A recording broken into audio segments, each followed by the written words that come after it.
Siento que está.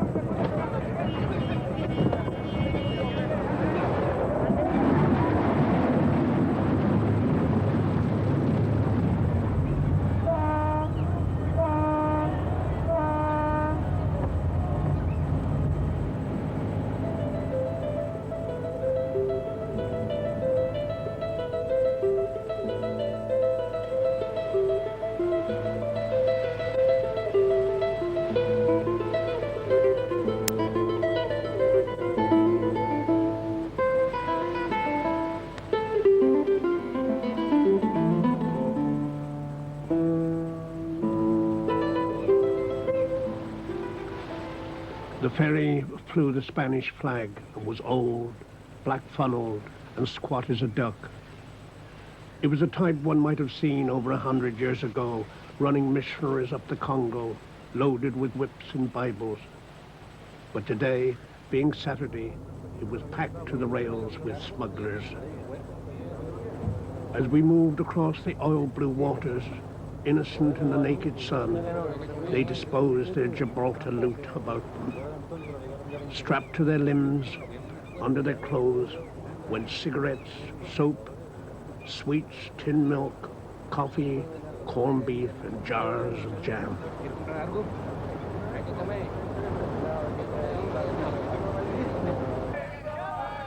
Then the port of Algeciras drew near, and fishermen cried to us from their boats, and we bounced off a yacht, bumped heavily against a quay, tied up in a tangle, and landed. ¿Cuánto cobra usted para llevar el equipaje al hotel? Una peseta. No, eso es demasiado. I turned then and spoke, after many years, my first word of Spanish to a porter, and we understood each other. We bargained, our baggage was loaded onto a handcart, and we entered the town. It didn't take more than 5 minutes to wipe out 15 years and to return me whole to this thorn-cruel, threadbare world. We took a room in a hotel which stood close to the harbor's edge.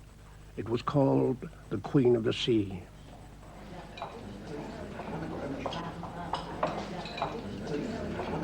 Our first meal, served at 2:30 that afternoon, offered us olives, sardines, shellfish, prawns, a large dish of rice served with meat and saffron, flan and fruit, and a bottle of wine fetched in for a shilling.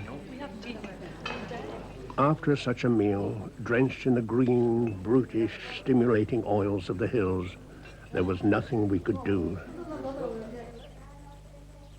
So we climbed to our room overlooking the bay, lay in a lethargy, and lost all sense of time.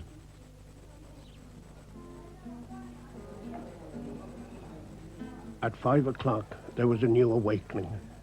The cafe tables on the pavement below began to fill up with the customers of the evening.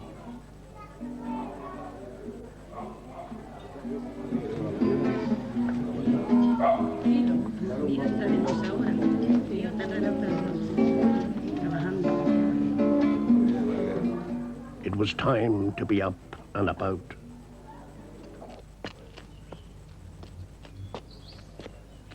So I went forth to the town and tried to reacquaint myself with the pattern of it. But of course it was not the same at all. My memory, over the years, had torn the old town down, rebuilt it, laid out the streets in quite different order, and obliterated some of their most dominating landmarks. Those years ago, I'd walked in from Cadiz with my violin on my back and lodged at the old inn of San Antonio, where I used to pay 3d a night to lie on a sack of straw in the courtyard, along with the mules and horses.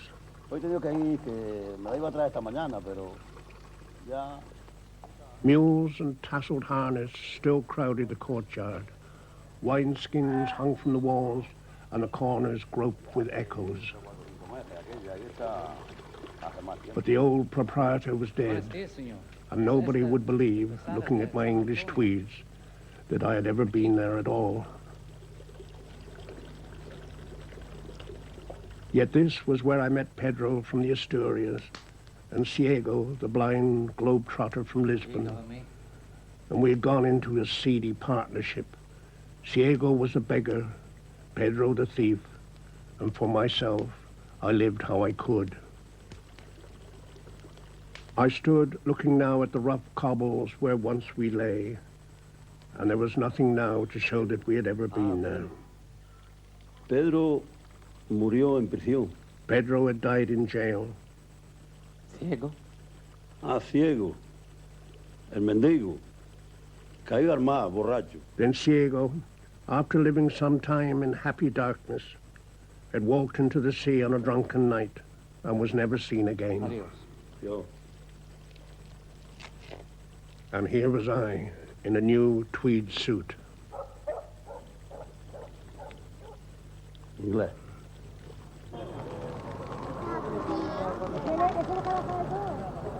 So I left the inn of San Antonio and went up to the plaza and sat down at a cafe table and put away the old town and prepared to accept the real one I saw around me.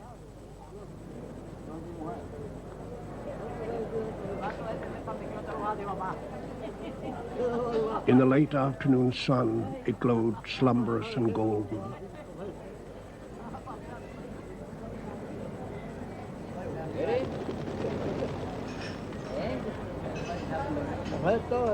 Palm trees exploded dark overhead, and orange trees bore fruit and blossom, both together, giving out mixed odors of spring and Christmas.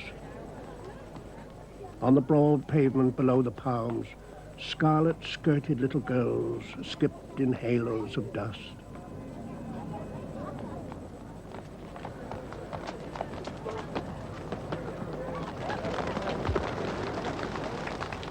And by the fountain, posing for a frock-coated photographer, stood several small boys in new confirmation suits, white, waxen, stiff and holy. No moverse ahora nada, no moverse ahora nada. Así como, por ejemplo, así. Ahí está, así, así, así. Así me gusta más.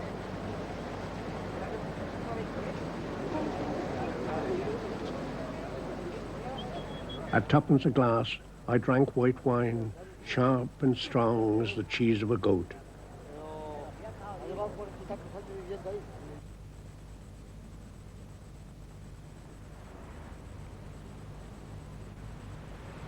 And then I walked back down to the harbor, mazed and unsteady.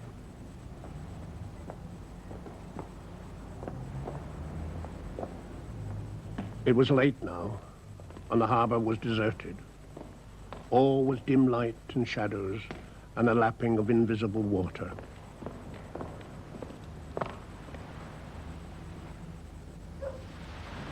And the lights of Gibraltar poured out of the sky like a heap of diamonds on the flat, dark sea.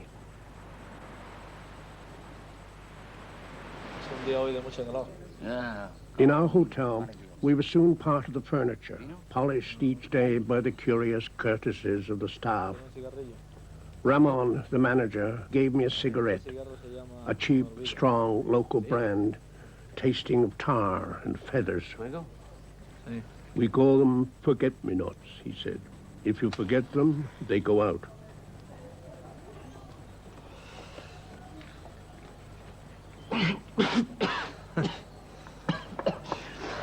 Nunca me olvidaré de este. I'll never forget this one, I said, and he laughed. Gracias.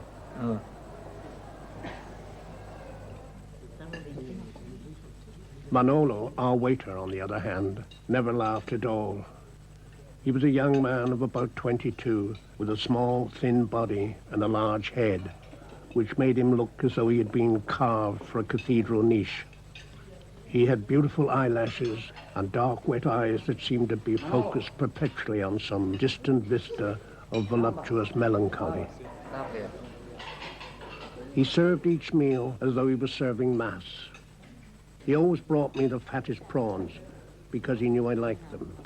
And on the second night, without a word of warning, and with only the slightest of smiles on his curved lips, he presented me with a poem. It was written out in immaculate copperplate handwriting, such as I had never seen before except on a £5 note. There were about 30 lines to this poem, and its subject was love. I read it through in silence while Manolo rocked gently on his heels like a waiter who waits for a client to pronounce on a sauce. ¿Y dónde cogiste esto? At last I asked him where he got it. Es mío. It is mine, he Soy said. poeta. I am a poet. Lo escribí anoche muy tarde. I wrote it but yesterday at a late hour of the night. Es It is precioso. beautiful. Sí. I agreed that it was so, and it was full of fine thoughts too, Bonitos. and that was enough for Manolo. From then on, he brought me a new poem every day. We no longer professed any interest in food. Our conversations assumed a higher plane. Previously, Manolo had been in the habit of gliding up to our table and inclining his mouth to my ear to warn me about the fish or the rice. Now, approaching me in the same confidential manner, he would whisper hoarsely, El amor es un terremoto. "Love is an earthquake of happiness, of which the heart is the epicenter. Dios es una fábula escrita con... God is a fable writ in holy water," he would whisper. I would savor this with a low ah, and we would nod solemnly to each other and then go on about our business. On my way out into the street, I might find him standing by the door taking a breath of air. "Love's dart is like a mosquito," I would hiss in his ear, "for both engender fever." And then he would shake his head and sigh heavily and give me a look of professional admiration.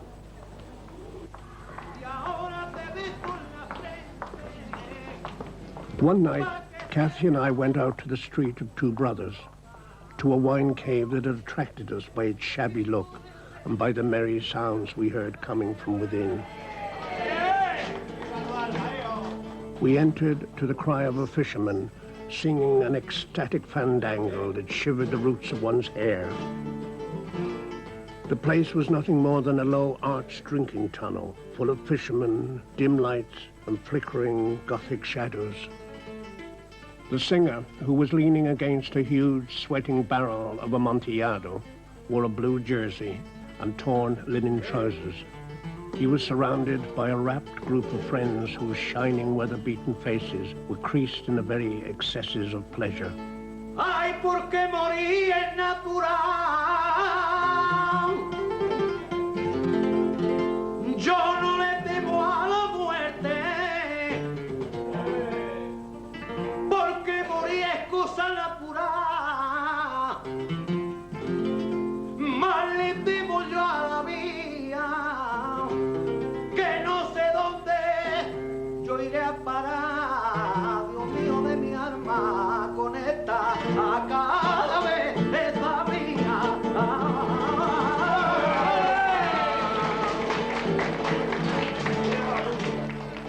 There were no glass-topped tables here. The tavern was stripped down to the bare boards of good fellowship. A whitewashed wall, a rough wooden bar, wine in great vats, and men in tempestuous good humor. Cuando me barre el camino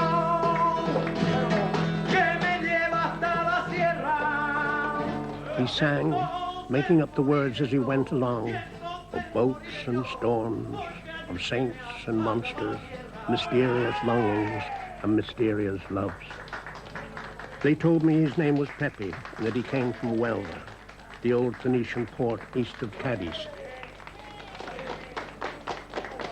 Flushed with triumph now, Pepe looked round the bar, seeking for further inspiration, and his eye fell on Kathy. "With your permission," he said to me, "I am you." Ay, a la mujer que quererla y engañarla en el amor. From then on, Pepe and I were drinking out of the same bottle. He was I, his arm was about my shoulder. Trata de comprenderla porque se pierde la razón. A la mujer no hay quien la entienda.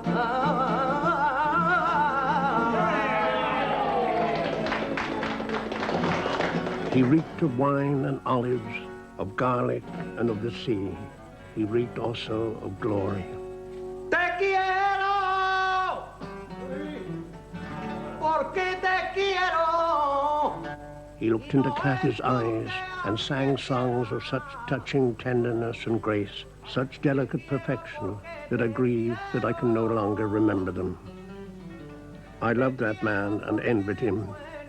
He inhabited still the pure sources of feeling that once animated us all. Para alivio de mi pena.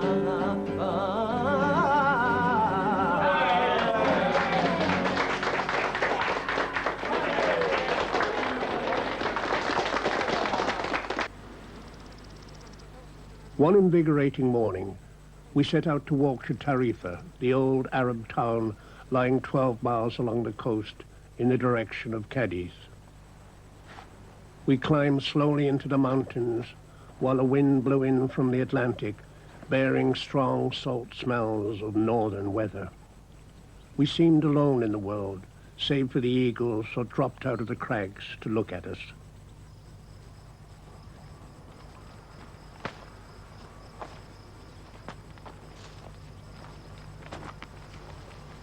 Kathy.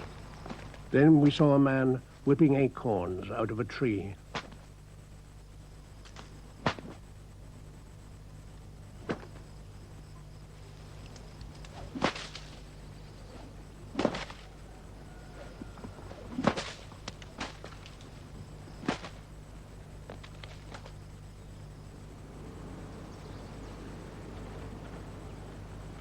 This coast road winds through the iron-colored rocks to a mountain pass above Tarifa, and for 2 hours we saw no sign of traffic on it.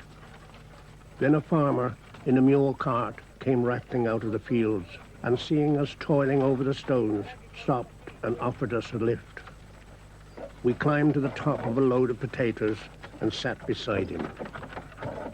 He was once, it seemed, a great landowner hereabouts, possessing 12 farms and 12 sons, all famous and worth much gold. ¿Eres agricultor aquí? Sí, de muy buena tierra. Este es su Then propiedad. 4 of the farms were lost in a lawsuit and 4 of the sons in the Civil War. But that was not the end of him.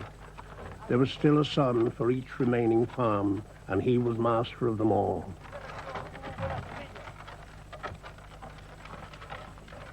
Buy land and breed sons, he said, and you can't go wrong.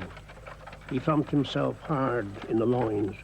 If a man's got strong blood like me and scatters his seed wide enough, that man must flourish. So we continued in the greatest satisfaction till we came down at last out of the hills to the white town jutting out of the sea. The farmer left us here and drove on into the further country, and we turned towards Tarifa and stood below the walls. This town, small as a village, is the most southerly point in Europe.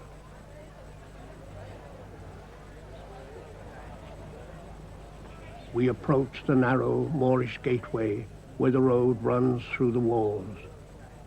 Most noble, most loyal and heroic city of Tarifa, it said on colored tiles above. Erected 21st of September, 1292. We passed through the gateway and into the city. Down a narrow street, in a cafe near an empty plaza, we ate our midday meal. A solitary beggar child with huge dumb eyes watched us through the window for a while. Hola. Then, picking up a piece of charcoal from the road, she began to draw pictures on the white wall opposite.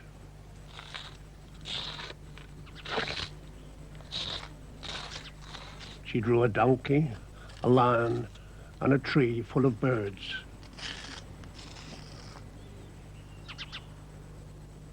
When we had finished our meal, she came and led us to them.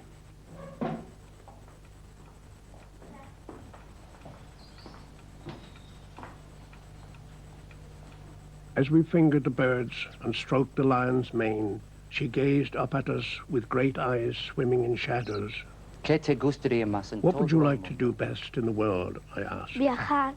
To sail a ship in the night, she answered. ¿Y dónde irías? And where would you go? Lejos a buscar a mi padre. Away to find my father. She came with us down to the seashore, and we sat together on the white sands, eating oranges and pastries, and watching the long rollers coming in from the Bermudas.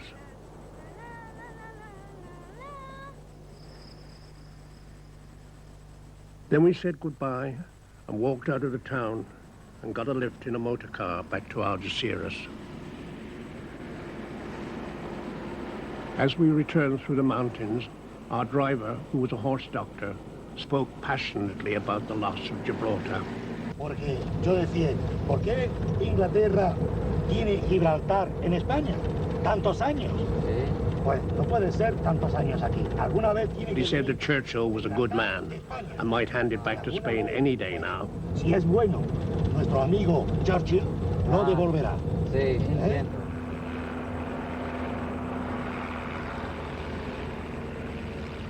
Later, Ramon asked me while handing me some chewing gum, do you know what the people of Algeciras are called?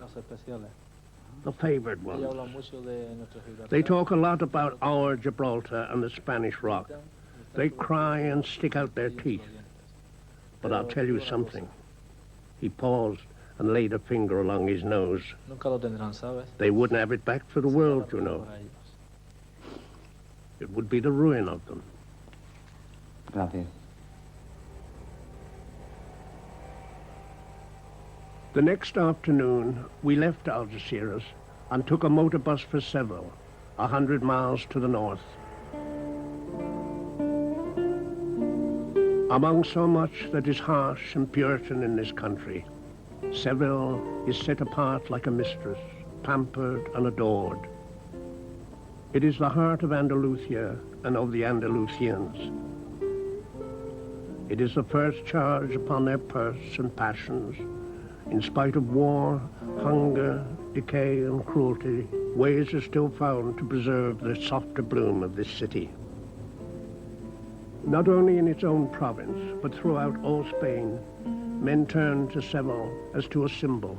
It is the psyche of their genius, the coil that regenerates their sharpest pleasures and instincts.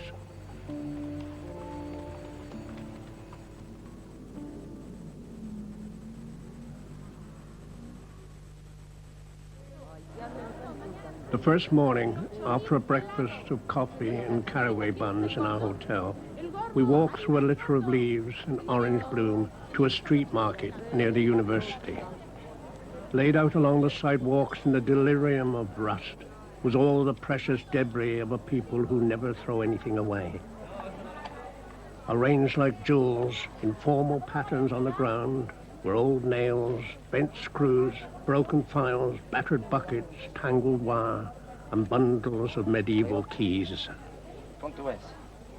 Nothing was despised, and everything had a price.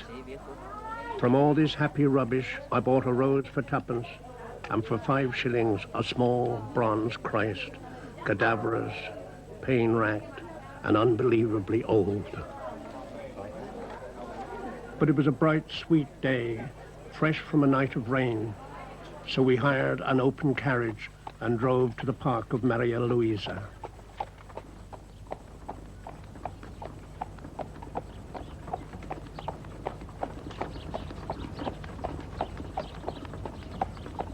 Seedy, fly-blown, with creaking wheels, but what elegance such motion has. Except for being born in a hand litter, I can't imagine a better.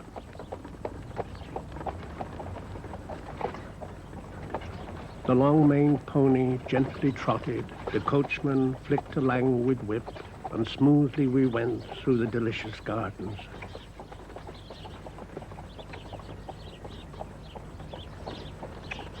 Blossoming trees floated past our heads like slow, green-scented clouds.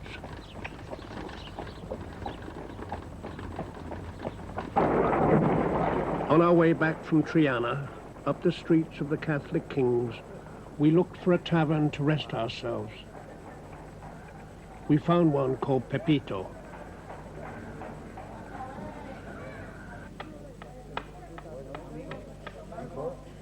It was a lucky chance, for the proprietor was a prodigious epicure, loose-tongued and free-handed. His name was Antonio. It was his own bar, and he was his own master, and the days were his own to make as pleasant as possible. Seldom then did he keep his ringed fingers from picking the food, his fat lips from tasting the many wines of the house. Gracias, señor.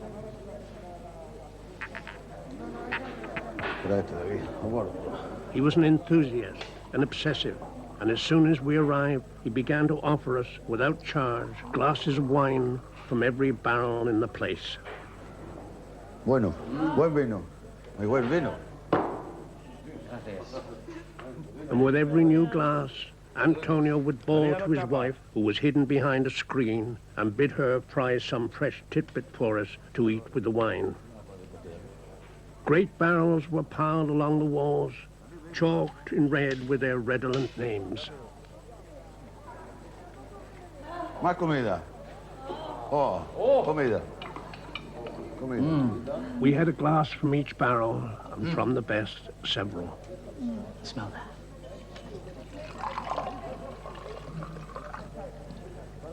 Approve this, he would say, banging a new one down on the counter and drawing off a little one for himself.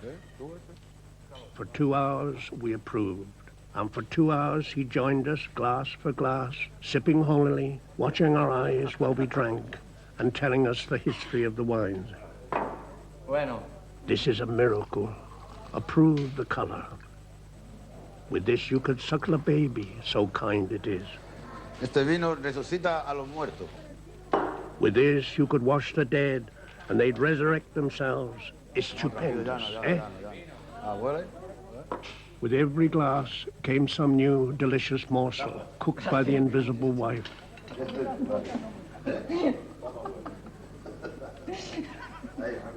Antonio was the fat host of a golden age, persuasive, open-fisted, and delighted with our appetites. He cheated himself frivolously for the pleasure of seeing us drink.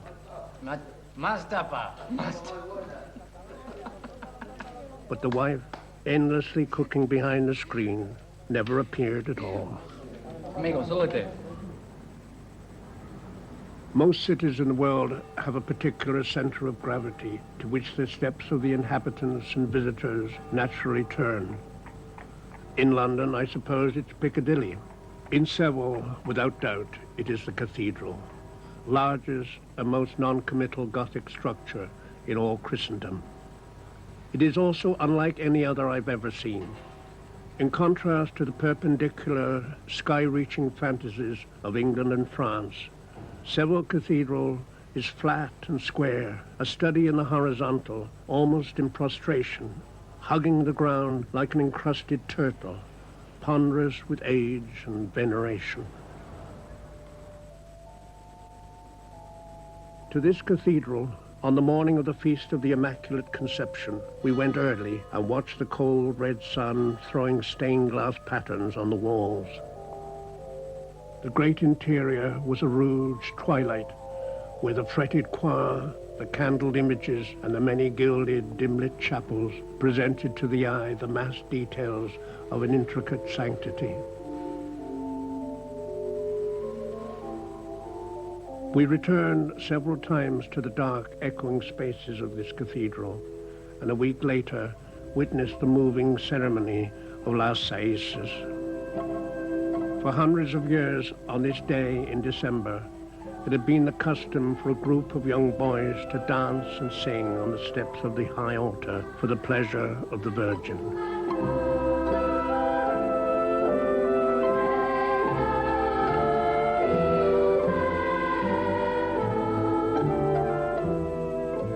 I doubt whether such a disarming custom could have endured anywhere but in Seville.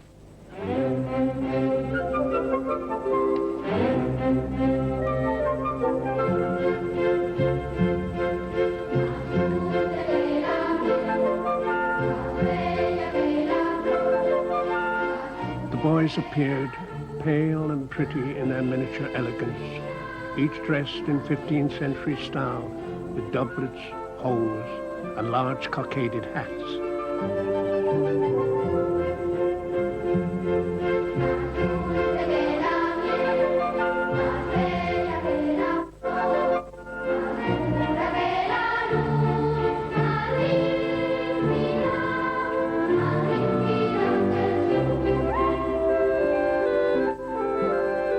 They sang, too, in clear, innocent harmonies, and their tense, childish movements, revolving beneath the great, gaunt images of the altar, were most simple and unaffected.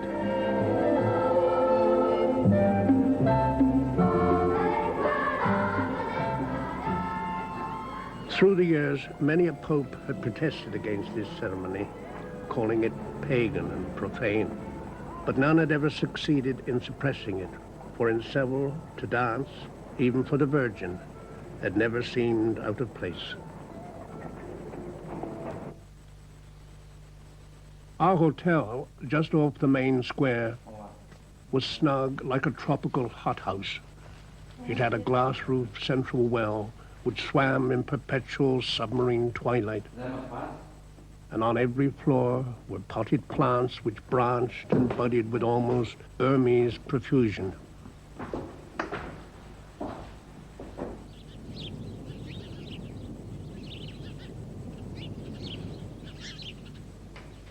Paca, our chambermaid, was a beautiful, round-faced girl with the ripe, dark looks of a Murillo.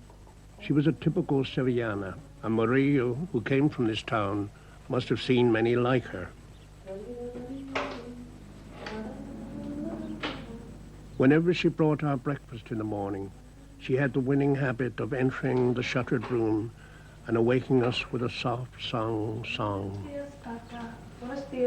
And when her voice in the dark met us half asleep, I lay bemused and could not have wished for a smoother awakening.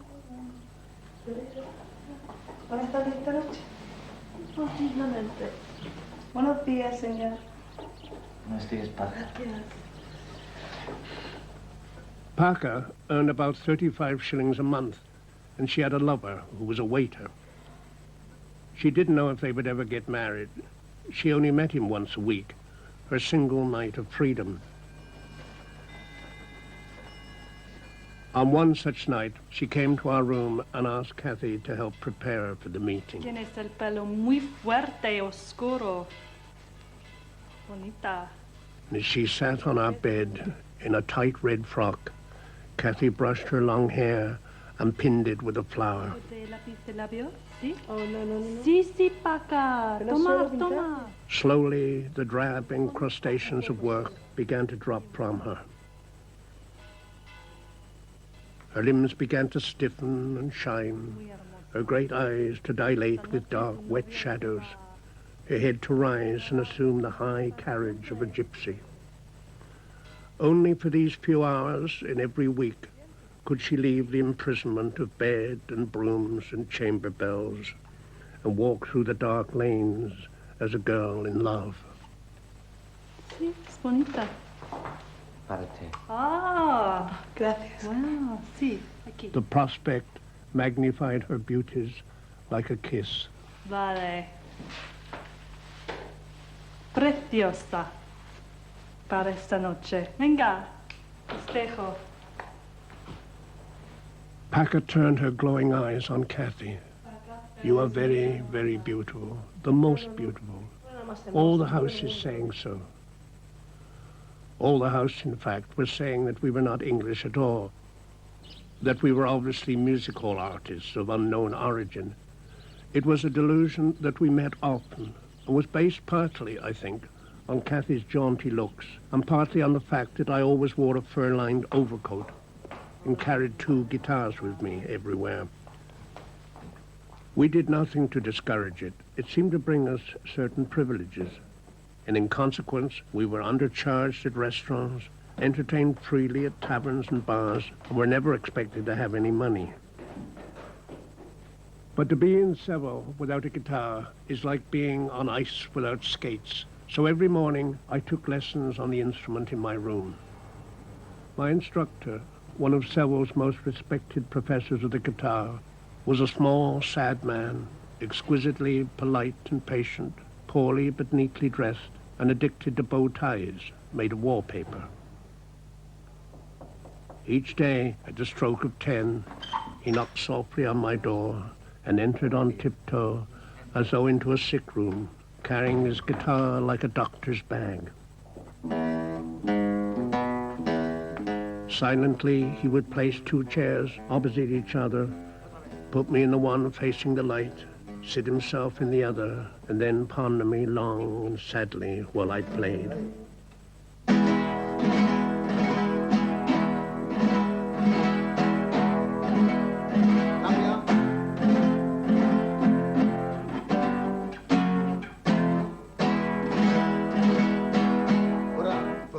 Una farceta. After an hour's examination, during which he tested all my faulty coordinations, he would hand me a page of exercises and bid me take them twice a day. Sometimes, but only very occasionally, he would relax at the end of the lesson, empty his pockets of tobacco dust, roll himself a cigarette, smile, and take up his guitar and play to me for an hour.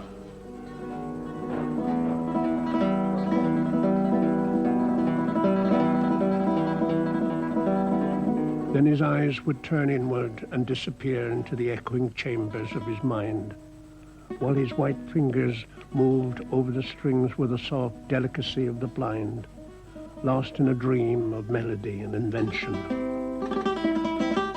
And faced with the beauty of his technique, the complex harmonies, the ease and grace, the supreme mastery of tone and feeling, I would feel like one of the lesser apes who, shuffling on his knuckles through the somber marshes, suddenly catches sight of Homo sapiens upright on a hill, his gold head raised to the sky.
Our last nights in Seville now moved timeless, unsorted, gliding gently one into the other.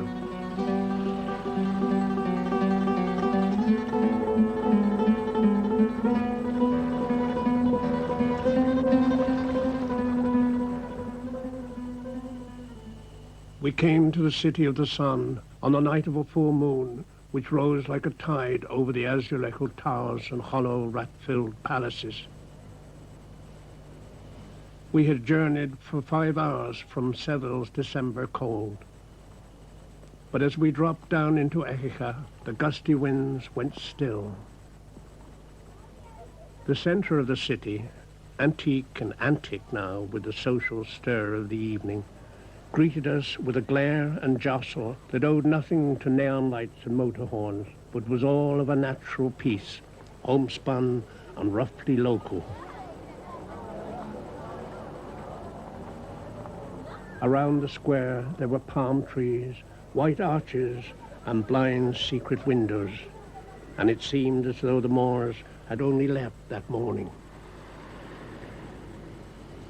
The Hotel Comercio was about as commercial as the cave of Ali Baba.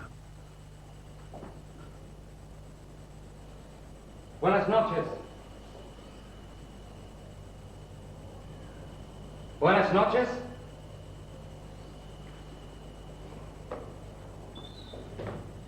Enclosed within its shining walls, a handsome Sevillana came to welcome us. She had heavily made-up eyes, a bursting poppy mouth, and hair like 2 gallons of coal tar. Señorita, Buenas noches. ¿tienes una habitación para nosotros? ¿Que desea una habitación para usted y otra para su hija? No. Mi esposa. Ah, ¿es su esposa? Sí, Bien. gracias. After a supper of squid and goat's flesh, we went out into the street and watched the moon flashing on the Azulejo towers. All was similarly decayed and magnificent.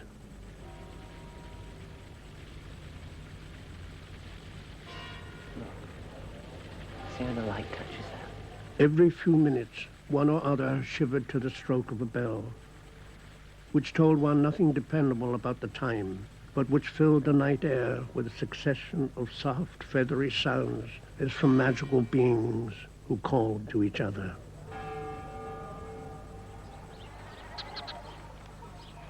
The next morning was golden with inevitable sun, and Écija was at last revealed in all its decayed and gilded splendor.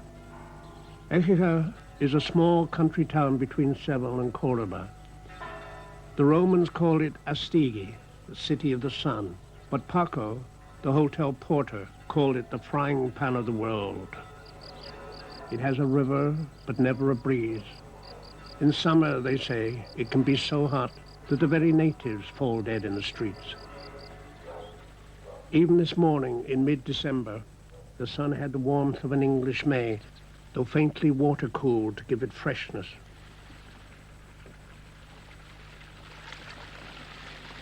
All round the square, under the African palms, old men wearing black Cordobese hats sat in stiff rows like figures at a judgment. Late in their life, though it may have been, these ancients still had a sharp eye for a pretty woman. As Kathy walked by, they looked at her hard from under their hats. Behold, said one, how like a ham she is. Oh, for a knife and fork, cried a second. Silence, growled the third. Don't you see that she is a married woman? Ah, but that she were a widow for 5 hours. Enrique, the savage old barber in the square, could talk about Astigi as though it was just round the corner. En la plaza del Salón, había una fuente romana. Under the prim paths of the municipal gardens, he told me, lay an elaborate Roman pavement of gladiators, goddesses, and leopards. In his youth, an old Roman fountain still played in the city square, a thing of erotic beauty, with 4 stone knives whose naked breasts gushed water. Preciosa, he said, more beautiful than the moon. These knives, though loved by all, were condemned at last by a bishop and taken away and buried in the mountains. But you must see the mosaics in the town hall, he said. Women and bulls, gods and tigers, they also are preciosa. So we went to the town hall, and there on the floor of the council chamber, once a convent, and before that a Roman villa, lay a mosaic of most voluptuous refinement. Across the neck of a prancing bull reclined a superb Europa, and around them paraded bearded gods carrying whips and branches of green leaves. There were also nymphs, flowers, animals, and birds. Aye, said the porter, gazing down. Some mornings I come in here with my mind elsewhere, and I could swear a naked woman lies on the council floor. I have wanted to cry out. It is like a miracle. He sighed and scratched himself under his smock and departed, rattling his bucket against his thigh. After lunch, we went to the edge of the town to see the bull ring. It stood in a circle of old white walls, surrounded by tinkling goats. We knocked at a door in the wall and entered a small garden where an old woman was cleaning a bedstead with sand. Buenos días. Es posible mirar en la plaza. Enter, she said. Muchas gracias. Look about you, and I will send my sister. We climbed some steps and pushed open a crumbling door and passed into the bull ring. Big, empty, harsh and haunted. For 2,000 years, this saucer of stone and sand had been dedicated to one purpose. Even in this naked daylight, it still exuded a sharp mystery of blood.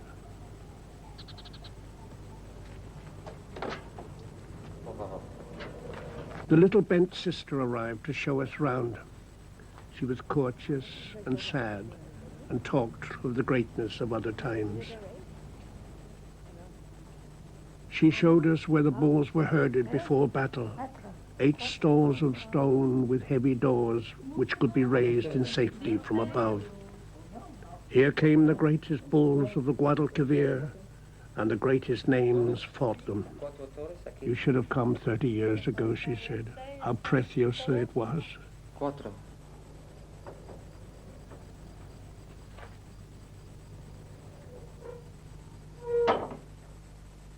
She talked with a faint, whispering sadness, her head on one side, half smiling, remembering and listening to that time, hearing again the dead crowds roar on those electric afternoons.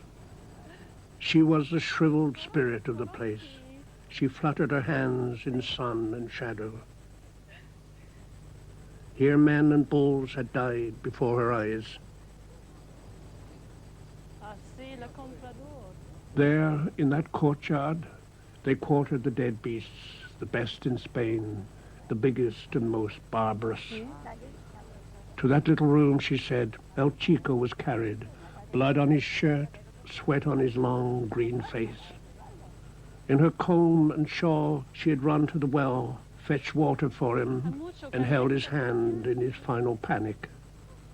But he died. Those summers were all hot dust and glory. She shook her frail head and wondered and locked the great door and took us back to the little garden. Then she gave us 2 sweet oranges from a tree and wished us goodbye.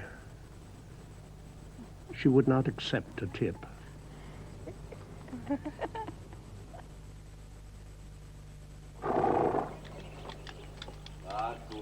Next day, we left in a horse and carriage. About the time, too.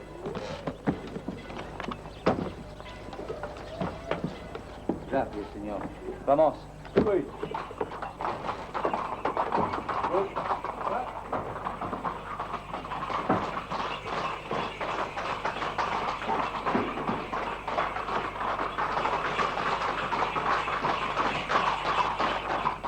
At the outskirts of Écija, we paused briefly to look back at the city. It lay in its little pool of sunlight, eternally drowned. The ghostly bells called dryly to each other, and the ornate towers rose high above the clay, like the stumps of once exotic flowers left from some other summer.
Granada is probably the most beautiful and haunting of all Spanish cities.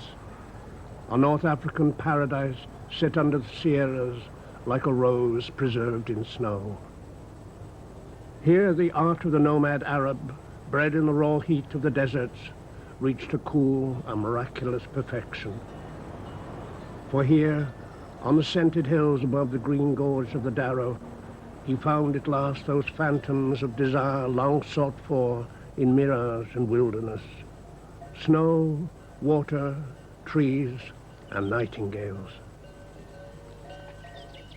And here, steeped in the languors of poetry and intrigue, he achieved for a while a short, sweet heaven before the austere swords of the Catholic kings drove him back to Africa and to oblivion.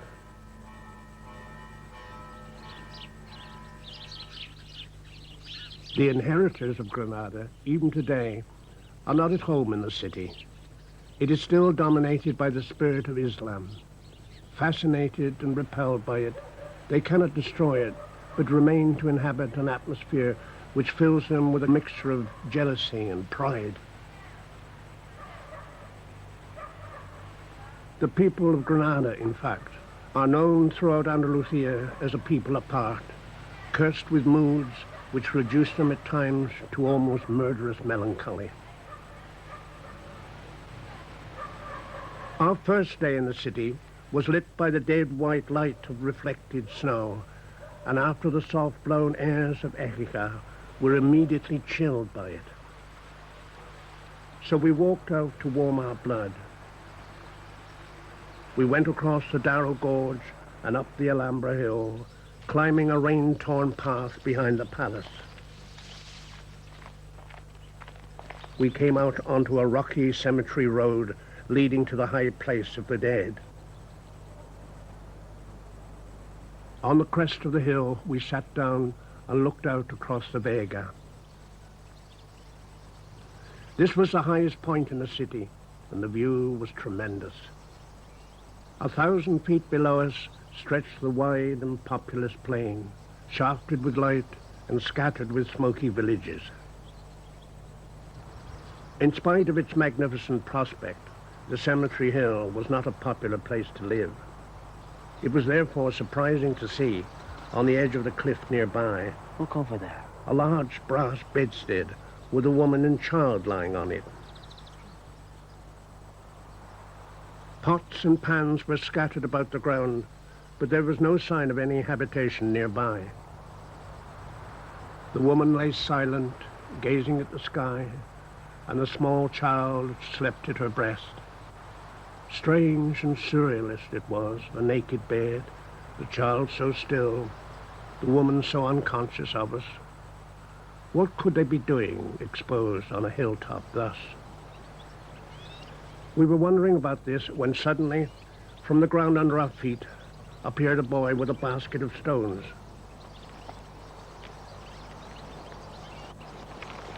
¿De dónde saliste? Where did you spring from, I asked. De la tierra. Out of the ground, he said, pointing downwards with a blackened thumb. Eso es lo que me pensé. That's what I thought, I said. What are you doing, gold digging? No. Estoy haciendo una casa que mi hermana... No gold there, he said, only stones. We're making a cave. Much work it is. ¿Para qué es? What is it for, I asked. He straightened his shoulders and lifted his head. It is our house. We shall live there. See my mother and sister on the bed? They're waiting to go in. It will be a stupendous cave, and we'll have a chimney. It will be the best cave in Granada. Where did you live before, I asked. Down there, by the river, he said, but a bad house full of rain and frogs. 3 sisters died coughing, and the landlord took all our furniture. But the cave shall be much better. When we move in, we shall have a feast. We heard a hoarse, muted voice calling from under the ground. José. We saw a man come out of a hole and crawl on his belly among the rocks. We also saw that the man had no legs.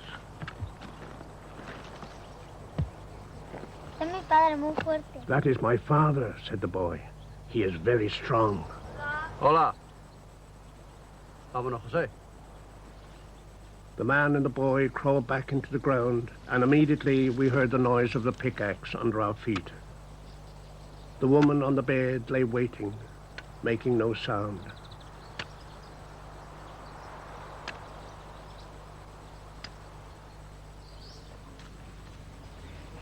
In a narrow street near the cathedral, we found a cheap cafe called the House of Peace.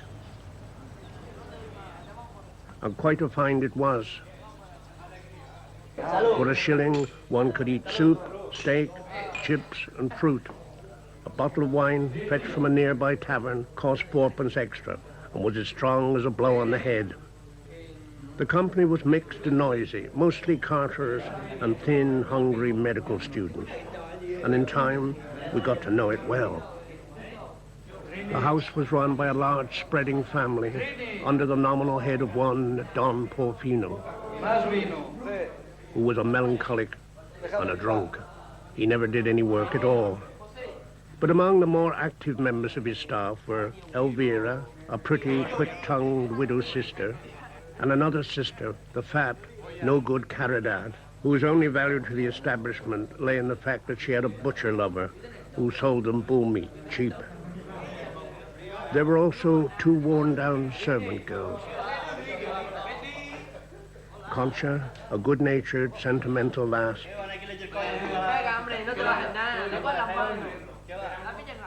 and La Sorda, a red-cheeked, short-sighted, half-deaf girl from the hills. These last 2 slept in cupboards behind the kitchen and spent their days in scrubbing the house, peeling potatoes, running for wine, and fleeing from the embraces of the students. On that afternoon of Christmas Eve, as we waited for our lunch in the House of Peace, the students and carters were in holiday mood and calling for second helpings.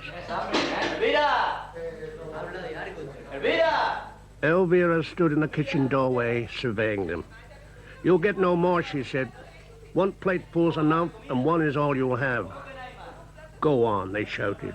"Even the cockroaches here eat better than we do." "You eat like kings," she said.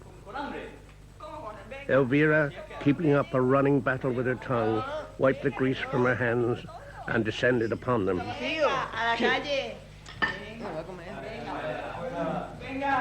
Tienes que traer un poco más. Pero si ya habéis comido bastante. Pero hombre, mejor que comer. Ay, ay, madre mía. Ay, mira. Venga. Así no se puede. Pero mujer, ¿cómo no vamos a ir? Es suficiente. She swept up their plates and drove them beaten into the street.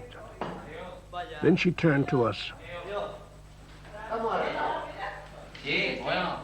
"When you finish," she said, "go and sleep, for you won't sleep much tonight." We asked her why. "Tonight is Noche Buena," she said. "In Granada, no one sleeps on such a night. All the world goes to the streets, and there will be walking and singing all through the town, with pom-poms and bombas and radidas and bonfires. Stupendous noise all night. You wait. You will be much diverted." She asked us if we had made any special arrangements, and we said no. "Then you must eat with us," she said.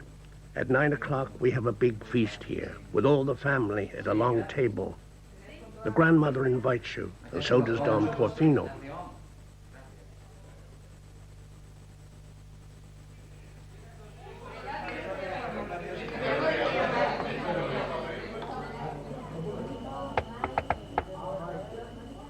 We arrived back at the House of Peace to find the feast already spread. Don Porfino's family had taken their places round the table and were drinking hard. "Behold," cried the grandmother, her chin on the table, "the sun and moon have arrived." We were ushered with pretty ceremony to the head of the table, and immediately Concha and La Sorda began to bear in great platters of pork and rice.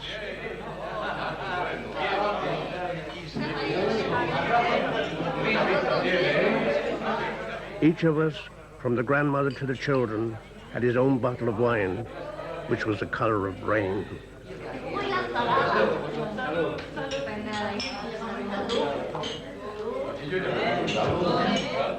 A cockerel, well roasted, was placed before us. We had bought it live in the market that afternoon and had it delivered to the House of Peace as a contribution to the feast.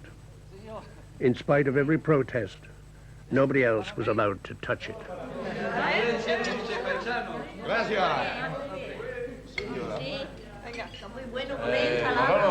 ¿Poco de vino? Salud, bueno.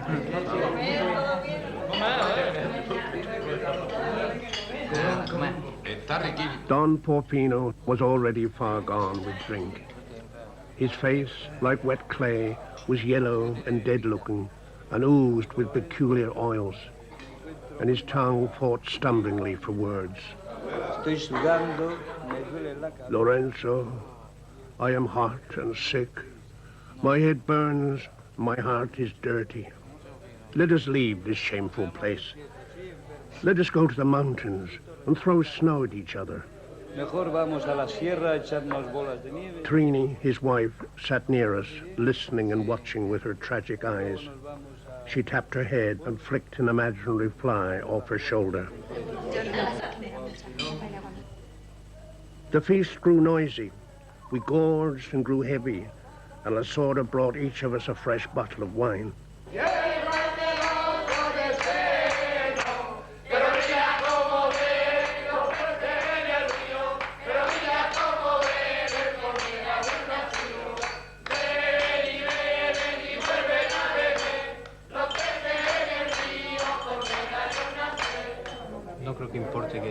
We had pushed back our chairs now, and Don Porfino had wandered off to the cellars. The plump Caridad, her tongue well loosened, leaned across and began to tell me tales. My brother's a simple man, she said, but kind, too kind. Look what he's done for her. She jerked her head at Trini. Of course, she's not one of us.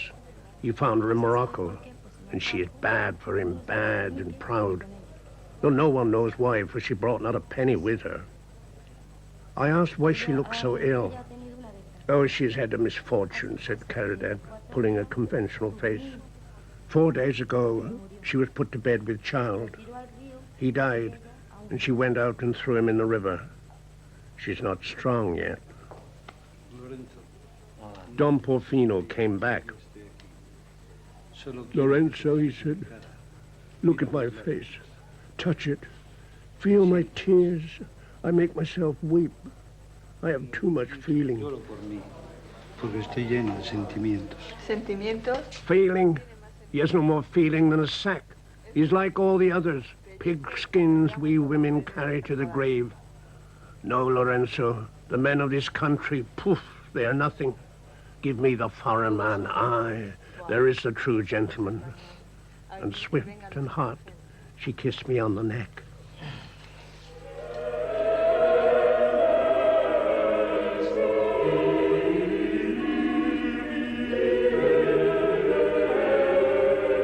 At midnight, we left the House of Peace and went to church to watch the Christmas Mass.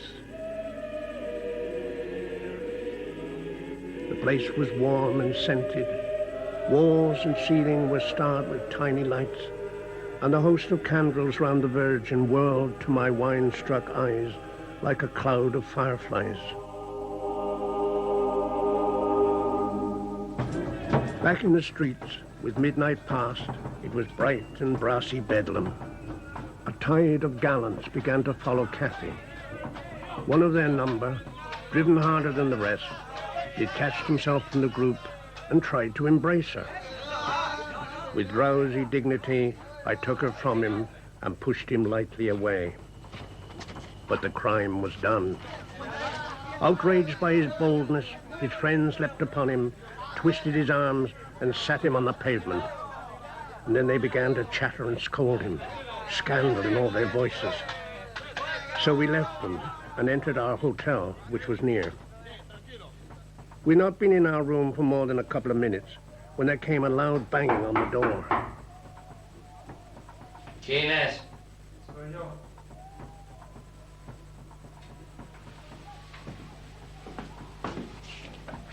It was Cathy's victim, covered with shame. Go home, I said. I cannot, he answered. I have made a bad thing, sir. I cannot go until you forgive me. I forgive you, I said, so go. My friends outside, he said, they do not know you forgive me. But tell them then, I said. No, you must show it, or they will never speak to me more. Go with me on the balcony and shake my hand before them. Then they will know that my shame is forgotten.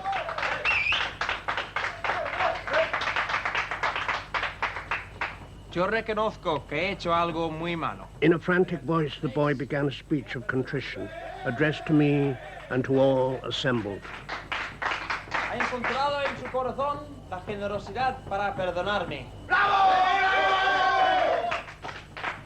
Me ha dado el mano. Behold, he cried, the Frenchman has forgiven me. See, he is shaking my hand. He is embracing me. We are friends.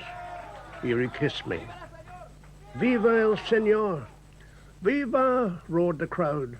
And I dragged him off the balcony and pushed him out through the door. Good night, I said, and don't come back. Feliz Navidad! Merry Christmas, said Kathy, ignored till then in these proceedings. So we went to bed, but we got very little sleep, for the boy had grouped his friends beneath our window and organized a serenade in our honor, which continued with songs till 6 o'clock in the morning.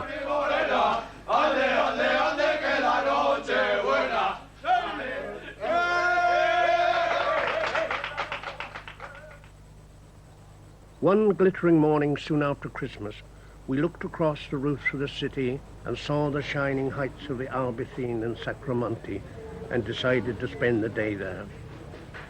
So we bought a flask of wine, some cheese and a bag of almonds and set off up the cobbled lane which led in that direction. In Granada, in the burnished, bright but evil air, one is never surprised to find dead in the morning the friend with whom one walked and drank the previous night. It is this, perhaps, that makes friendship so intense here, conversation so rushed and hysterical, the company of the living so avidly sought. One can only be bored to death when there is a comfortable expectation of life. So we looked about us in the cruel sunlight and went up the lane to the Albayzín. In the time of the Moors, this high place was set aside for the breeders of falcons. One can still peer down into the city with a falcon's eye or float one's gaze across the great spaces of the mountains. The houses of the falconers still stand, their barred windows facing the Darro Gorge.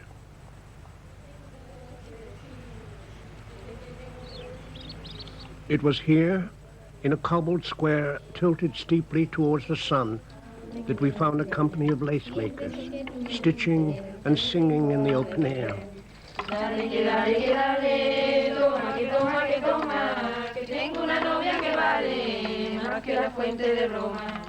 Dale, que dale, que dale, toma, que toma, que toma, que tengo una novia que vale más que la fuente de Roma. The girls sat round a table, their heads bent low over their needles, singing together in sharp, high voices, and watched over by a dark-faced woman. ¿Quién son esos? ¿Quién son esos? Buenas tardes. As we entered the square, they called to us. Buenas tardes. Están un poquito. We need some conversation, they said. So chairs were brought, and wine and biscuits, and we were invited to rest. Ella misma, ella misma. Muy bonito, ¿verdad? Sí. Vacaciones. Mucho tiempo, poquito. The overseer, sharp-eyed but indulgent, warned us to take no notice of them.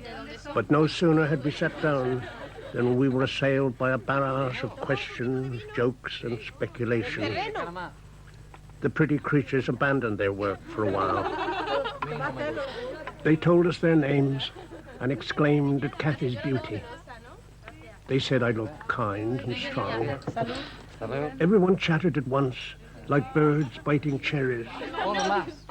They heaped us with lace and explained it proudly, showing us the needles, the stitches, the shapes, the forms and speeds of their various skills.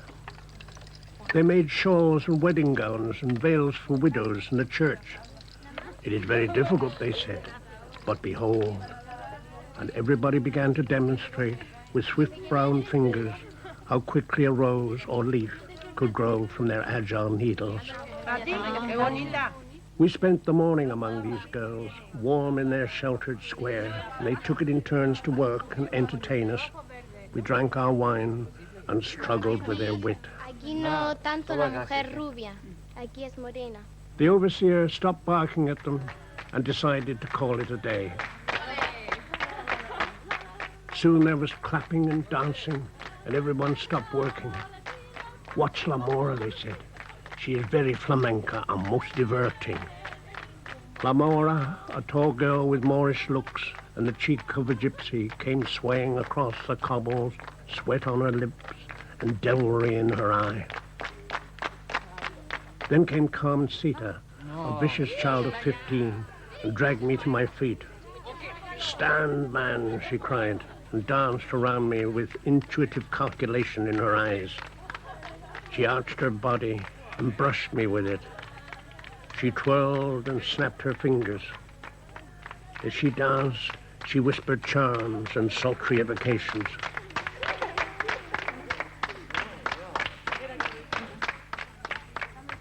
Muy hermosa. The girls loved Kathy as though she were a doll, exclaiming with pleasurable amazement if she said anything at all.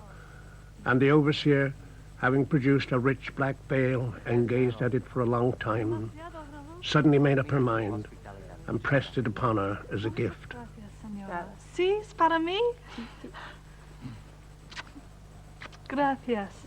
Gracias. That afternoon, I climbed out of the crowded city and went up the Alhambra hill to look again at the Sierras.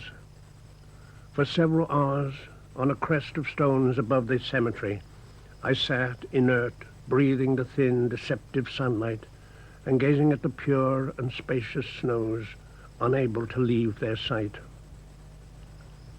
Over the plain lay a chill blue mist, and the wood smoke of the distant villages climbed out of it in sunlit tendrils, white as wool. Inside the cemetery walls, among the cold chased marble statues, 40 dark graves lay freshly dug, waiting the winter crop of dead. They would not have to wait long either, so I was told, for Granada's winter air is a killer. Moving so slow, it will slay a man, yet not seem strong enough to blow out a candle. I sat looking down at the graves and felt cold in my bones, and yet I could not leave. The day was quiet and golden among the hills, and a kind of terrible acquiescence held me in thrall. As the sun sank, the bright paper landscape crumpled and contorted with savage shadows. The bare, furrowed foothills of the Sierras writhed and dimpled like brains. And the snows, from the vivid incandescence of daylight, turned pink, mauve, purple, cold as slate, like the face of a dying man slowly drained of his blood.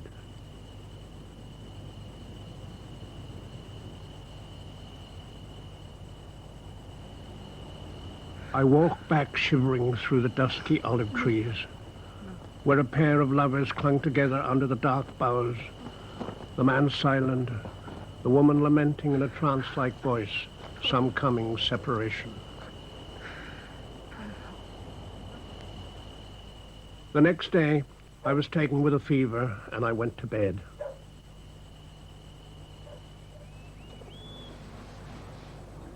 We had now moved our quarters to the House of Peace at the invitation of Don Porfino. "Lorenzo," he said, "you spend money like a torero.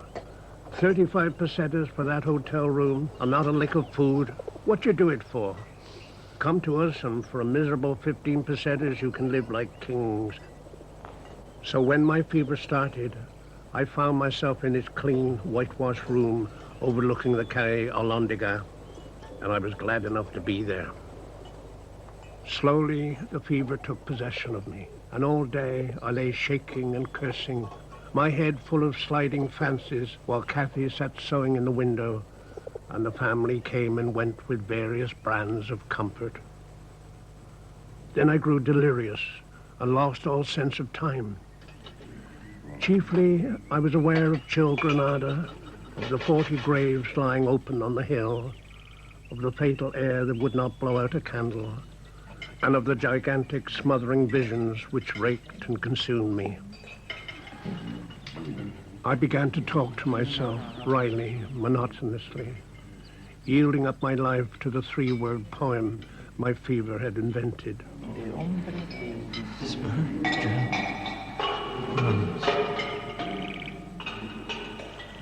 Sperm jam worms.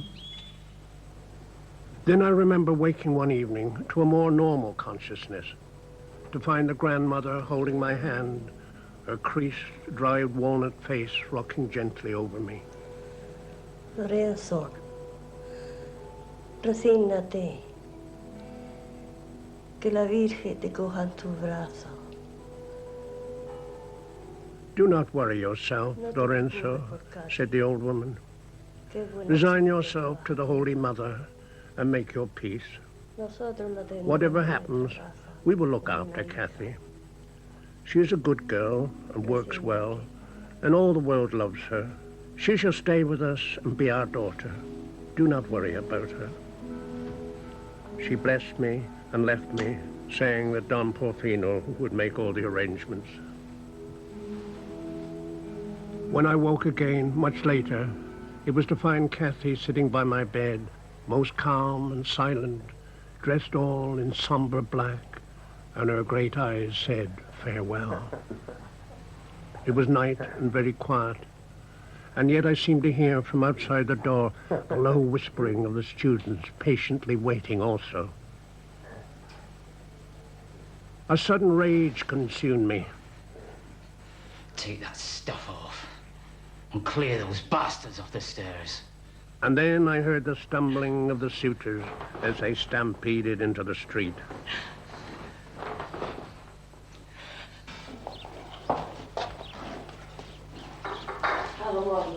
When at last I left my bed, I spent my convalescence in the kitchen with the women. Here it was warm amongst the banks of stoves, and I was restored by roasted steaks and generous draughts of wine. Each morning the servants and the grandmother peeled several hundred weights of potatoes while Kathy fried them for the famished students. For the rest, we sipped liqueurs and talked. No, ¿qué comida hace? Sí. The conversation of the women was curiously inflammable, often obscene, flaring up sometimes into screaming rows, which changed as quickly into squawks of laughter. They discussed love, murder, the price of meat, the fatness of Franco, and the parts of their men. If ever I tried to say anything, the grandmother would hush her daughters imperiously. You must listen to Lorenzo, she would say politely. He knows life with his bones. But how they knew it, those women, illiterate as they were, croaking together over their stoves like a chorus of witches reviewing the turning world. So passed our days while the great pans hissed on the stove and Trini and Kathy stood side by side, shaking and prodding the spitting meat.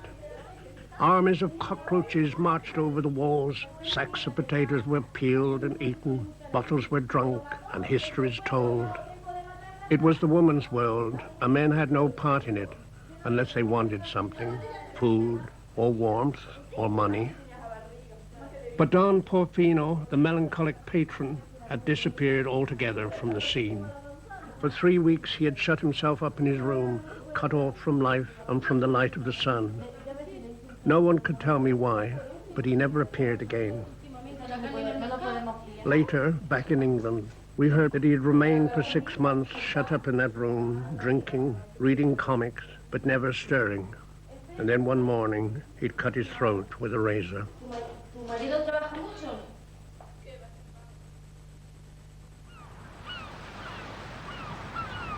We had come down now to the warm south coast, to a small fishing village which I shall call Castillo, though this is not its name. Many years ago, in the summer of 1936, I had lived in this place. I was there when General Franco made his journey from Morocco, and the civil war exploded along the coast. I saw this poverty-stricken Castillo lift his head out of the smoke and clamor of those days and feed, for a brief hour, on sharp, hot fantasies of a better world. I'd come back now, as I knew I must one day, to see what the years had done to the town. I found it starved and humiliated, the glory gone, and the workers of the sugar fields and the sea hopeless and silent.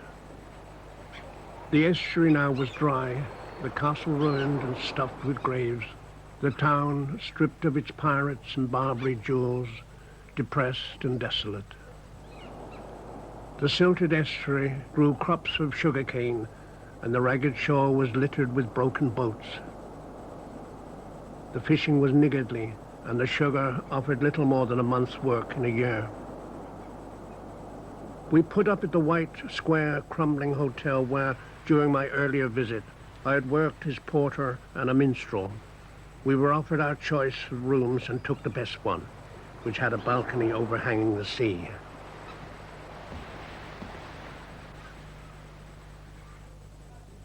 A silence as of sickness hung over the place now, and I remembered Castillo as I'd seen it long ago. A summer of rage and optimism, of murder and lofty hopes, where the hill peasants and the fishermen, heirs to generations of anonymous submission, had suddenly found guns in their hands and unimaginable aspirations in their breasts.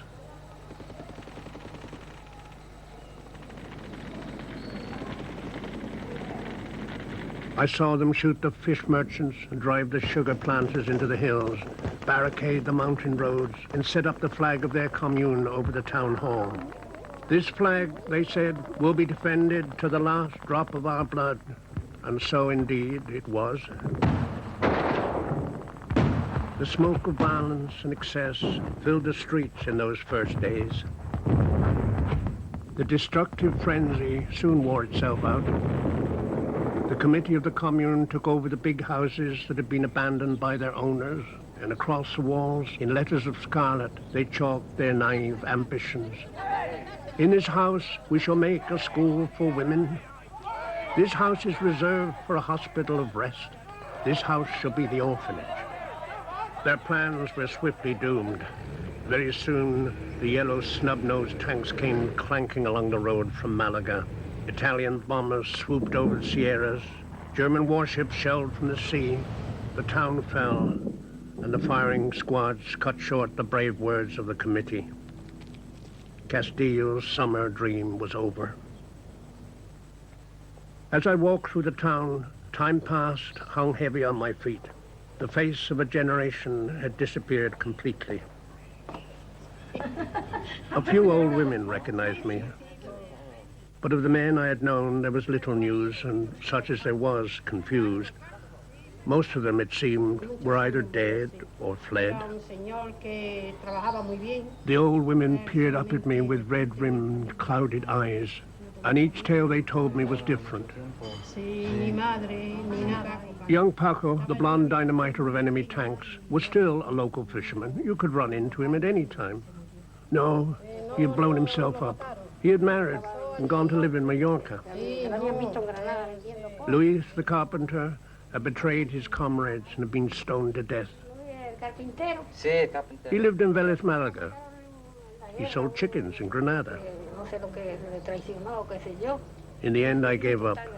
There was no point in making any further inquiries. Nobody lied deliberately, but nobody wished to seem certain of the truth. For the truth, in itself, was unendurable.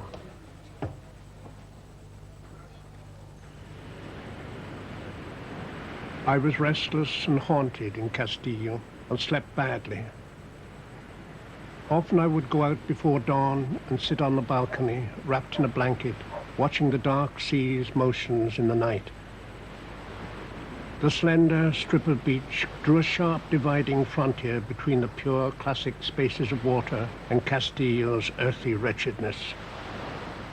Time after time I sat thus, watching new days grow slowly from the east. The moving patterns of these Mediterranean mornings seemed as formal as a sacred play.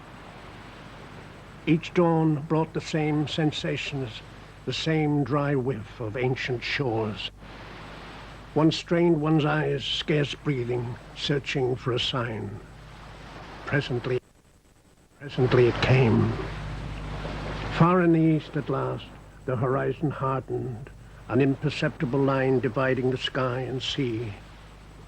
A dark bubble of cloud revealed itself, warmed slowly, flushing from within like a seed growing. After the long, unthinking darkness, everything began to happen at once. The stars snapped shut, the skies bled green, the hills around took on the color of firebrick, and the great sun drew himself at last, raw and dripping from the waves.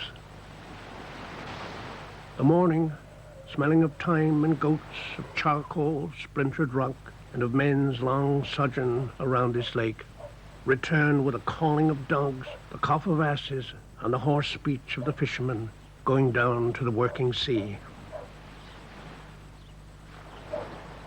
Some fishermen, of course, had been there all night, fishing far out with lamps, and now, in the overlapping light of dawn, they returned from the deep water to meet their poorer brothers, setting out to fish the inshore shallows.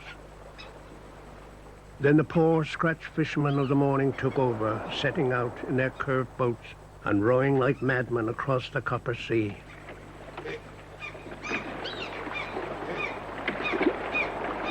The dark silhouettes of their craft and of the bent men rowing looked as old as Greece and revolved against the colored water like ancient paintings on a pot. A man in the boat's high stern paid out a net while the crew rowed lustily to his cries, kicking up little flames of spray. The net was laid in an arc offshore, tethered to the land by its separate ends. Then the two gangs of short, bandy-legged little men took these ends and began to haul it in again. It was a kind of slave labor to be witnessed every morning.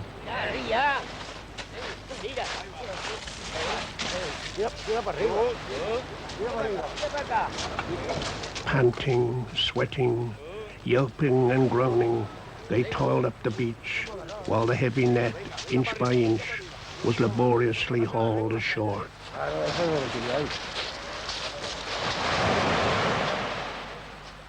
After 2 hours of this mule train labor, the center of the net could be seen approaching the beach. Women and children began to appear in little groups on the sand, watching the net with intense black eyes. This was the peak moment of their day, moment of possible miracle, though familiar disappointment. Excitement grew among the fishermen. The cries of the hauling men were louder, hoarser. Their toes clawed deeper in the sand.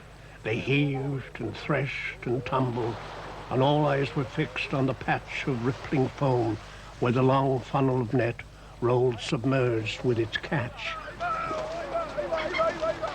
At last, with a final burst, it was drawn ashore. A slack, black, serpentine shape, twinkling with tiny scales. Seized and emptied upon the sand before the watching eyes of the wives, the harvest was little enough. A pink mass of glutinous jellyfish and a few kilos of quivering sardines. The disposal of the fish was a simple matter. Brown, scaly fingers sorted them into little heaps about the sand.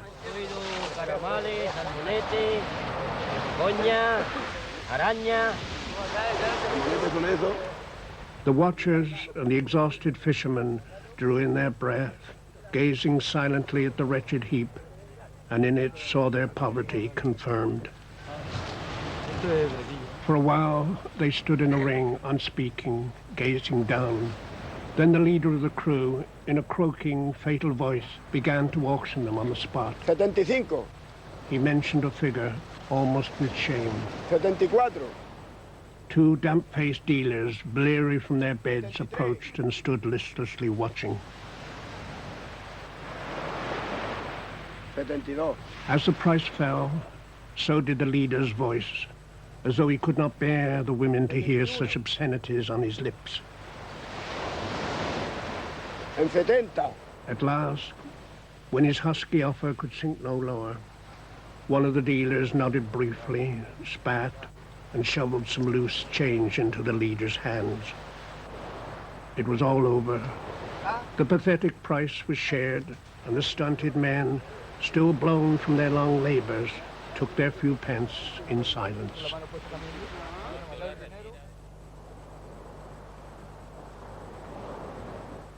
The morning's fishing, beginning at dawn, was usually over by 10 o'clock. From then on, the men had nothing to do. So they spent their time lying face down on the sand, a row of jetsam above the shining sea, sleeping out the ebb of their lives.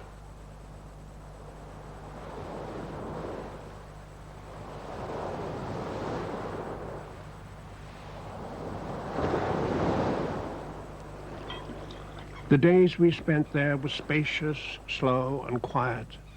Still weak from my fever, I spent much of the daylight hours drinking white wine and watching the sea.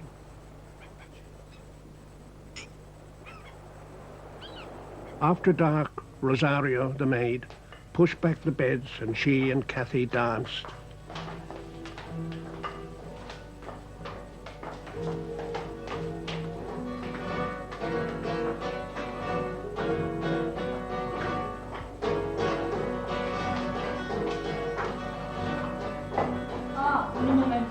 Later, the shutters were opened to admit the moon, and we ended the night with storytelling.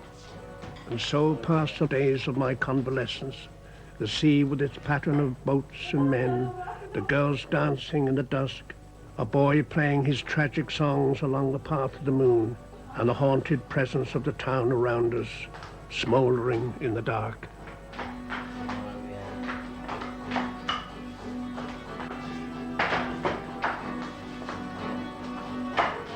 Olé.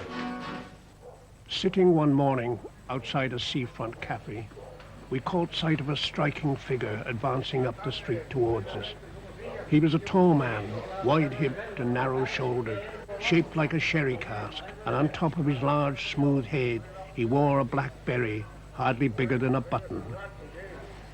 But what particularly drew one's attention was not so much his size as his booming voice and the extravagant, almost royal gestures with which he saluted everyone in his path.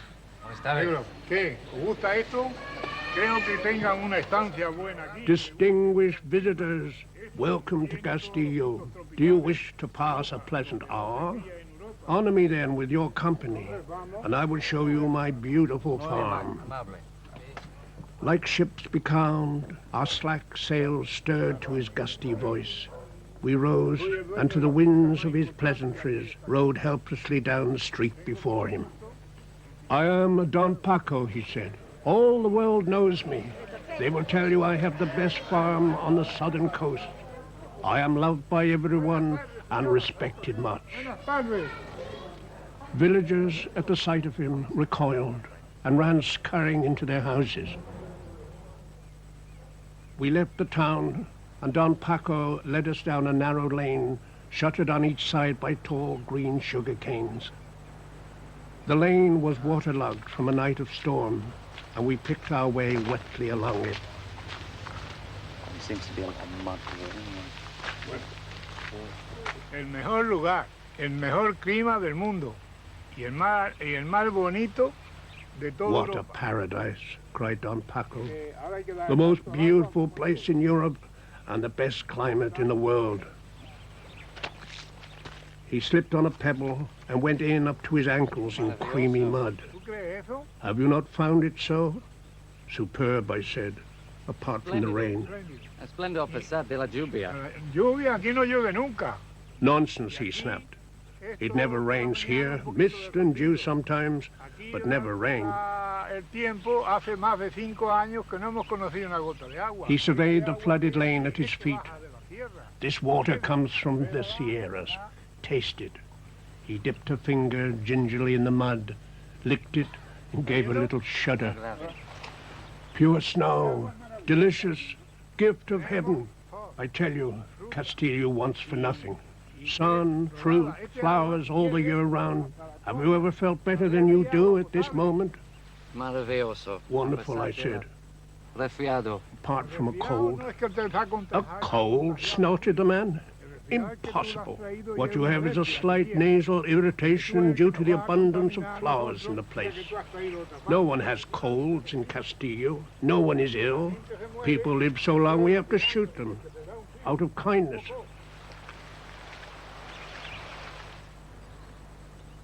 So we went round the tiny garden that was his farm, snug and green in a desert of rock. Strawberries, a withered custard apple, a handful of jasmine, all was showered on Kathy, but always, of course, through me, with my permission. For Don Paco, farmer and booming bully, had a delicate sense of manners.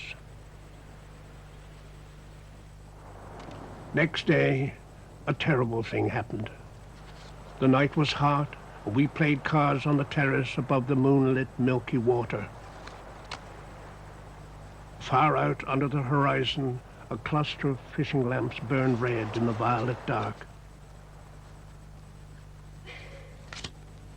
What's that? Suddenly we heard laughter in the passage, and Rosario came staggering in. She threw herself on the bed, tore off a shoe, and began to fan herself with it. For a while she sat shaking, unable to speak. El tío Pedro está borracho. Sí. Cogió la Aye, what an occurrence, she said at last. What an event more than anything. My uncle it was, Pedro, the old one. He went out with the boats tonight as usual, but drunk as a mule. And when they got 3 miles out, they anchored. But poor Uncle Pedro, he thought they'd come home. So up he gets, says goodnight all, steps over the side, and hasn't been seen again since.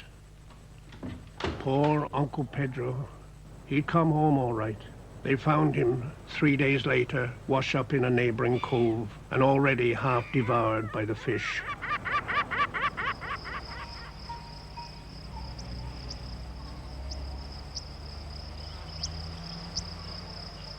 The morning we left Castillo, the sun was bright and pitiless, probing into the rags of the beggars and into the town's old wounds. In our heavily loaded bus, we drove out westward, winding along the high coast road. We were heading for Algeciras along the Malaga road, and I was impatient to return to that blistering smuggler's town. It was along this same road, time scented above the sea, that I came walking an age ago before the wars, happy alone and in no hurry. We made a rapid journey along the coast, hundreds of feet above the dizzy sea.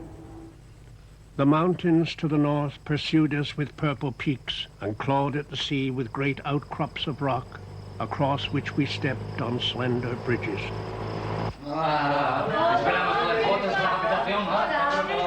Then, Algeciras. We were back. After 3 months, we returned to our starting point, this corrupt and raffish town, which was to us the darling of them all. A dozen girls from the hotel attics descended upon Kathy with cries and embraces. Ramon Manolo advanced to wring my hand. Thus we settled down to blow the rest of our money and to wait for a passing ship to take us home.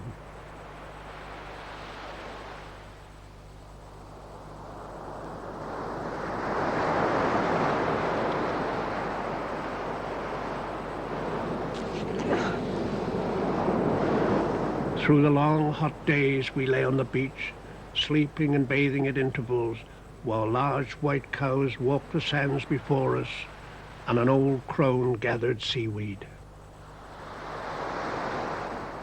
A company of singers and dancers had come to the theatre by the bullring. They were heading for North Africa, but paused here for a night to earn their passage money. Starts in 10 minutes. Do you want to see it? The theatre was uncomfortable and shabby. Rows of hard chairs, a urine-scented bar, a floor littered with unswept popcorn shells, and a bare board stage. But nobody cared much about the setting. and the company itself was well aware of this and showed a superb confidence in consequence.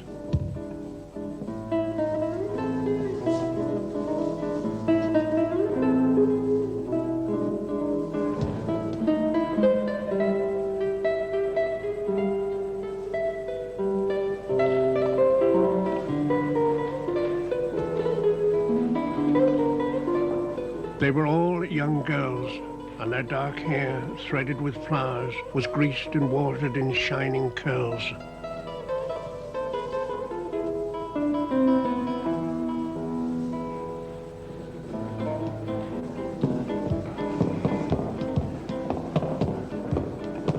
They all wore crucifixes, and their flounced dresses were magnificent, all red or black, and they moved across the darkening stage like figures of fire, trembling, flickering, weaving and stamping, upright as flame and supple as smoke, blown hot and cold by the throbbing breath of the guitars.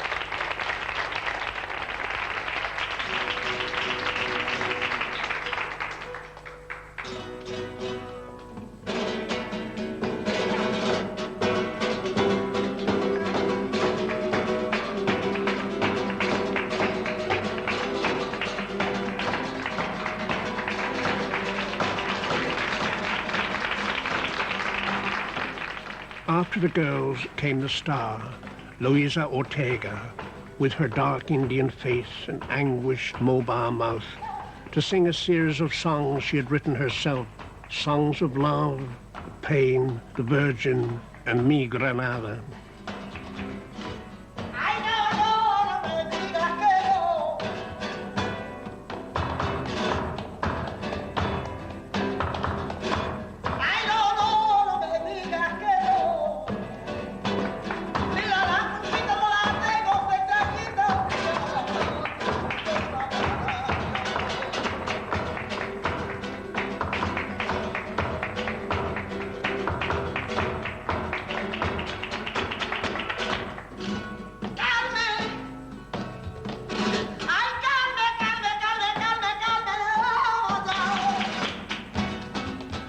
Her glittering eyes were like black fruits, juicy with tears, and in the negroid curls of her hair, white flowers hung like sheep's wool, caught on thorns.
Now comes our last days, with the boat that was to carry us home already signaled from the Suez. Spain is but Spain and belongs nowhere but where it is. It is neither Catholic nor European, but a structure of its own, forged from an African Iberian past which exists in its own austere reality. Let the dollars come, the atom bomb air bases blast their way through the white-walled towns. The people, I feel, will remain unawed, their lips unstained by chemical fruit juices, their girls unslacked, and their music unswung. For they possess a natural resistance to civilization's more superficial seductions, based partly on the power of their own poetry and partly on their incorruptible sense of humor and dignity. The homebound liner lay anchored across the bay, and Juan, one of the waiters, brought us the news.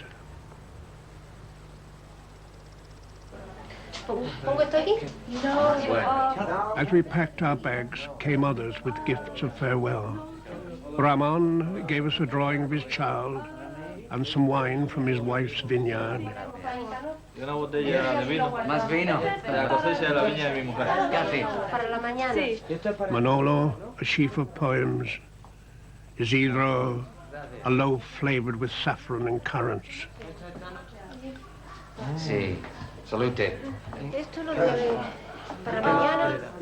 The last morning was a great blue mist of still air and water. Manolo and Isidro, solemn-faced, were to take us to the harbor. The chambermaids descended upon Kathy with tears and kisses, begging her to return and giving her gifts of lace. Then we gathered all our luggage, guitars and tambourines and jars of wine, and we set off for the tender. Then we drew away from the harbor and from the town and headed across the smooth waters of the bay.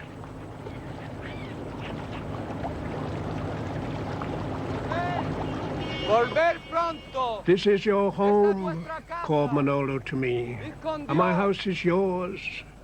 Go with God. Katy, vuelve viuda. And return a widow, called Isidro to Kathy.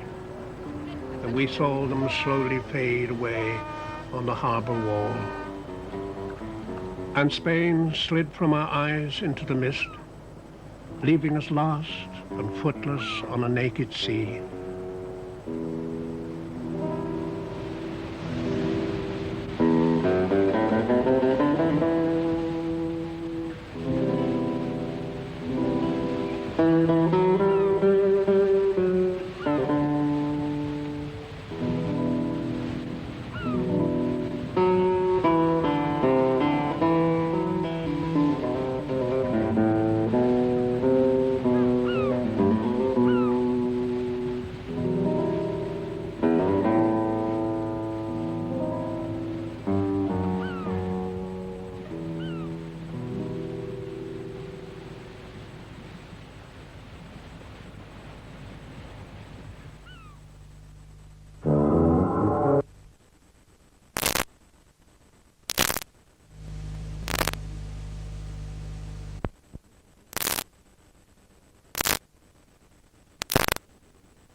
Por otra parte, no quiero que estés allá sola. Adelante.